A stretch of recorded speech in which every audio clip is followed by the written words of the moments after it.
Assalamualaikum warahmatullahi wabarakatuh. Pada kesempatan ini kita akan belajar terkait tentang zat pewarna makanan, yaitu materi dari mata kuliah Kimia Bahan Makanan.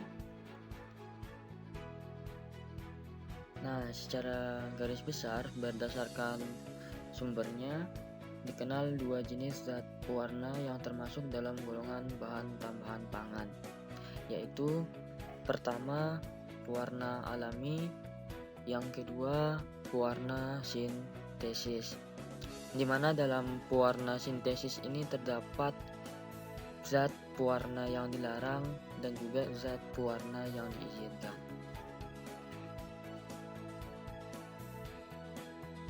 Yang pertama yaitu tentang pewarna alami. Nah, pewarna alami ini dapat kita peroleh dari tumbuhan, binatang, dan mikroorganisme. Hampir semua bagian tumbuhan ini apabila kita melakukan suatu pengekstrakan, kita dapat menghasilkan zat warna seperti pada bunganya, buah, daun, biji, kulit, batang atau kayu, dan juga akarnya.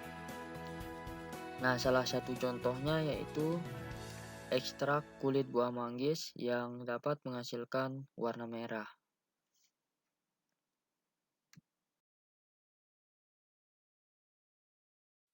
Lihat adanya struktur senyawa santon. Nah, di mana senyawa santon ini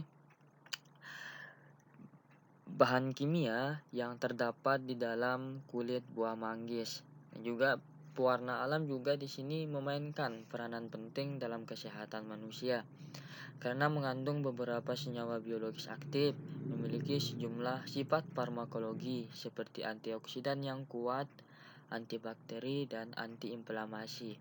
Nah, sifat-sifat biologis ini dimiliki oleh senyawa santon itu sendiri.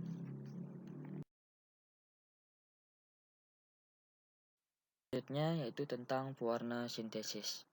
Pewarna sintesis ini diperoleh melalui proses sintesis kimia buatan yang mengandalkan bahan-bahan kimia.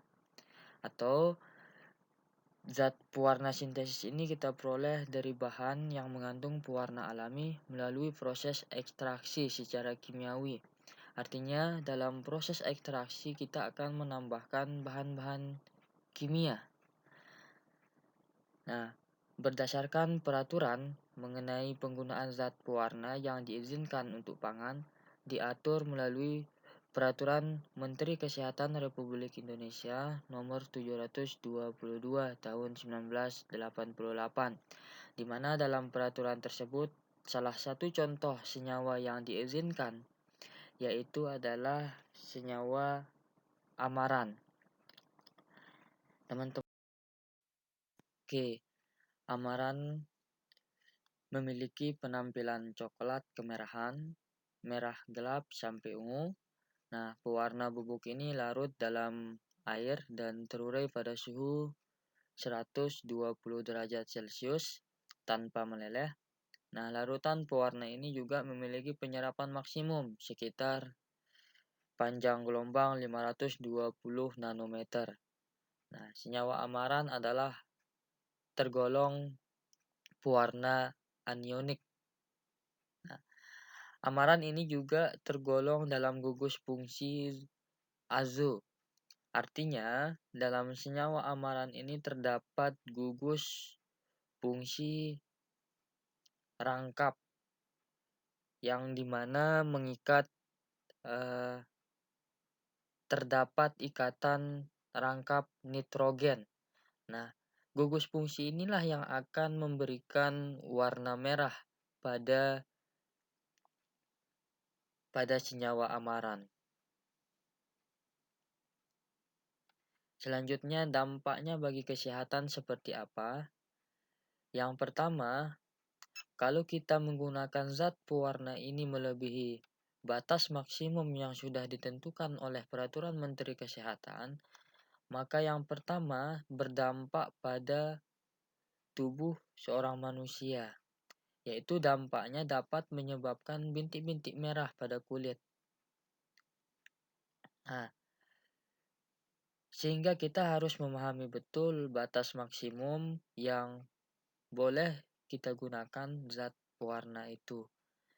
Nah, yang kedua, dampak bagi tubuh adalah dapat menimbulkan tumor, reaksi alergi pada pernapasan, dan juga dapat mengakibatkan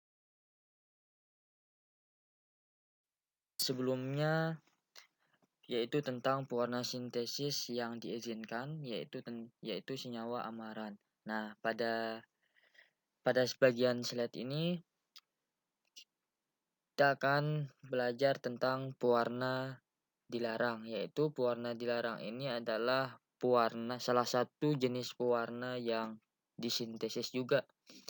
Nah, di Indonesia, peraturan mengenai penggunaan zat pewarna yang dilarang untuk pangan diatur melalui Peraturan Menteri Kesehatan RI nomor 722 tahun 1988. Nah, dalam peraturan tersebut, salah satu contoh zat pewarna yang dilarang yaitu Ponceu SX. Nah, di mana strukturnya teman-teman bisa lihat pada tampilan slide. Di sini senyawa bahan pewarna yang dilarang yaitu Ponceu SX. Nama lain dari Ponceu SX itu juga dinamakan dengan Scarlet Giant atau CL Food Red One. Nah, Scarlet Giant ini adalah pewarna azu merah yang pernah digunakan sebagai pewarna makanan. Sebagai aditif makanan, ia memiliki nomor EE125.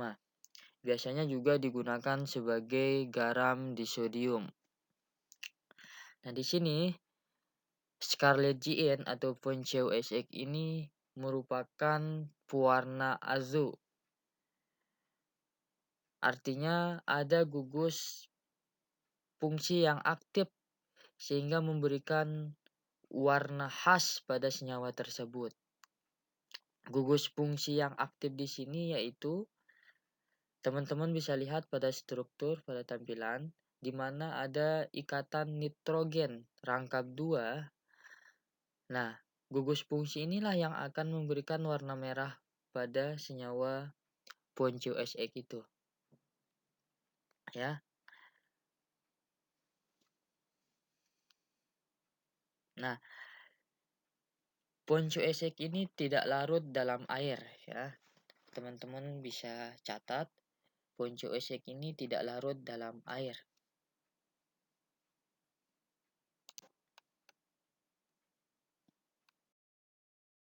Oke, selanjutnya dampaknya bagi kesehatan seperti apa? Nah, senyawa Ponceu SX ini berdampak kepada kesehatan manusia. Apabila kita melebihi batas maksimum yang sudah ditentukan, jelas akan berdampak pada tubuh manusia. Nah, yang pertama dampaknya yaitu mengakibatkan kerusakan pada sistem urin.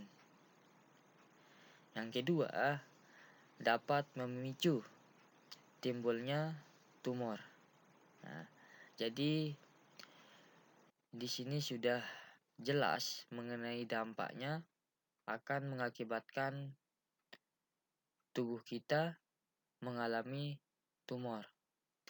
Sehingga kita harus memperhatikan betul senyawa-senyawa yang jelas dilarang keberadaannya, yang tentu berdasarkan peraturan Menteri Kesehatan yang sudah ditetapkan.